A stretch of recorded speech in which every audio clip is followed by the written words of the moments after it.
Okay, this will be the last one, called Big Frank's Fire Truck by Leslie McGuire, illustrated by Joe Matthew. Oh, Mommy gave this to Daniel in August of 1999 when you were then almost 4 years old. Big Frank's Fire Truck. It's 9 o'clock on Monday morning. Big Frank is just getting to work.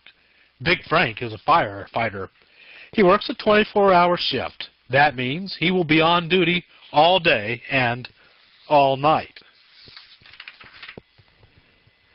This is the firehouse. This is where Big Frank lives, sleeps, and eats while he is at work. Big Frank checks in and goes over his schedule. At 11 o'clock, he will make a fire inspection at the supermarket. At 2 o'clock, he will visit the elementary school to talk about fire safety. Big Frank has to be prepared for all kinds of emergencies, too. Who knows what will happen during his shift? The fire chief asks Big Frank to fuel up the fire trucks. Big Frank heads for the garage. Big Frank's company has 3 fire trucks. The hook and ladder is used for aerial rescues. The brush breaker has 4-wheel drive and can go where there are no roads. Big Frank drives the pumper engine. The pumper holds water, 1,000 gallons.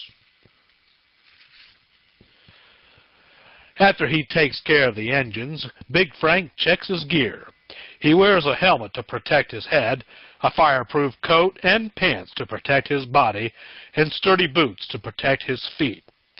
He has a wooden wedge for propping open doors and an oxygen pack and mask in case the fires are very smoky. Big Frank hangs his equipment next to the pumper engine. Now he is ready for anything. Big Frank sits down with his partner Mike for a cup of coffee. Just then, the fire bell rings. At the same time, the lights on the front of the station start flashing, and the computer starts printing. Accident at intersection of Main Street and Laurel Road. Car on fire. Mike, Janet, and Gary jump in the pumper with Big Frank. Big Frank turns on the siren and heads out of the station. The fire truck roars down Main Street with the siren going full blast. Cars pull over when they hear the noise, and a policeman waves the big engine right through a red light. The firefighters arrive at the scene of the accident in less than 4 minutes. The first thing Big Frank does is check to see if anyone is hurt. He is glad he has his paramedic training. One lady has a bad cut on her head. Big Frank bandages the cut, and Mike radios for an ambulance. Meanwhile, Gary and Janet spray the burning car with a special foam made for gasoline fires. The flames go out, and a tow truck comes to haul the wrecked car away.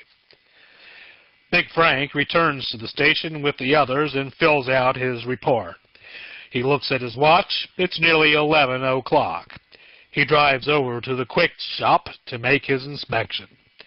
Big Frank inspects the store's sprinkler system to make sure it is working properly. He checks the emergency doors to see if they will open in case of a fire. He also runs a test for the alarm system.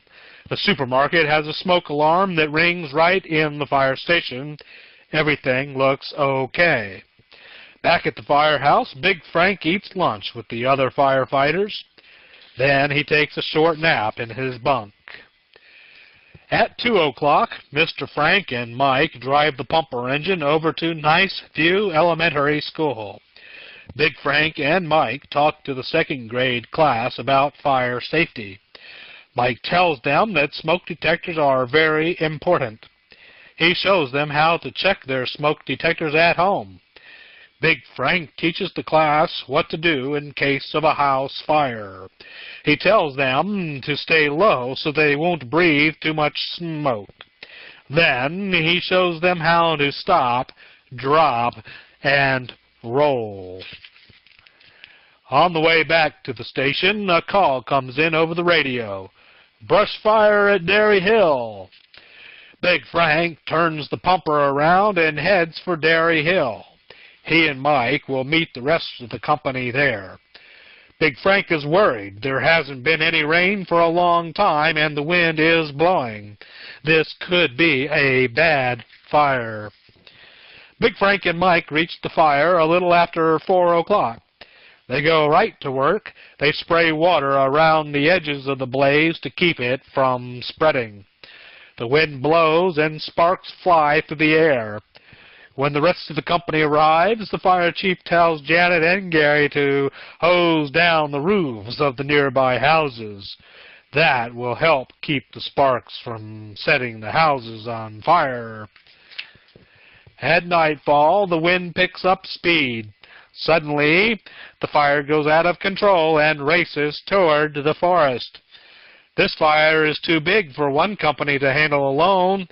Big Frank radios for help. 2 more companies are on their way. Big Frank knows all the firefighters in the other companies. He has worked with them many times.